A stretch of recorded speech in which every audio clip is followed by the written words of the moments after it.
নমস্কার বন্ধুগণ, welcome to Riya's lifestyle. সকাল সকাল উঠে পড়েছিলাম আর খেয়ে নিয়েছিলাম 1 কাপ চা আর তার সাথে 2টো বিস্কিট। তারপরেই সোজা স্নান সেরে নিয়েছিলাম, কারণ আজকে আমার ক্লাস আছে। আর মা দেখলাম সকাল সকাল আজকে ব্রেকফাস্টের নাম করে প্রায় লাঞ্চের মতোই জোগাড় করে ফেলেছে। উচ্ছে ভাজা, পটল ভাজা, আলু সিদ্ধ, ডিম ভাজা, ডাল, এত কিছু আমি ব্রেকফাস্টে কোনো দিন খাই না। তো সব কিছু দিয়ে ভালো করে ব্রেকফাস্ট মানে লাঞ্চই বলতে পারেন সেরে বেরিয়ে পড়লাম ক্লাসের উদ্দেশ্যে। বাসে উঠে পড়েছিলাম আর দেখলাম যে শুরু হয়ে গেছে বৃষ্টি। এখন যখন ইচ্ছা বৃষ্টি শুরু হয়ে যাচ্ছে। আর সাঁতরাগাছি পৌঁছানোর আগে তো অন্ধকারই হয়ে গেল। ক্লাস শেষ করে বেরিয়ে পড়েছিলাম আর বিকেল হতে যায়, তাই ভাবলাম একটু কচুরি কিনে খাওয়া যাক। গরম গরম কচুরি কিনে খেয়ে বাসে ওঠার আগে এই ভদ্র কুকুরের সাথে দেখা হয়ে গেল। তারপরে বাসে উঠে পড়লাম আর আবার সেই বৃষ্টি ভেজা রাস্তা দেখতে দেখতে বাড়ি ফেরার পথে রওনা দিলাম। আজকের ওয়েদারটা কিন্তু বেশ ভালো ছিল।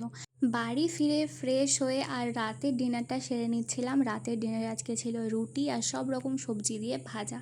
তো দ্যাটস ইট ফর টুডে। ভালো লাগলে ভিডিওটা লাইক শেয়ার সাবস্ক্রাইব করতে ভুলবেন না, অ্যান্ড ফলো ফর মোর।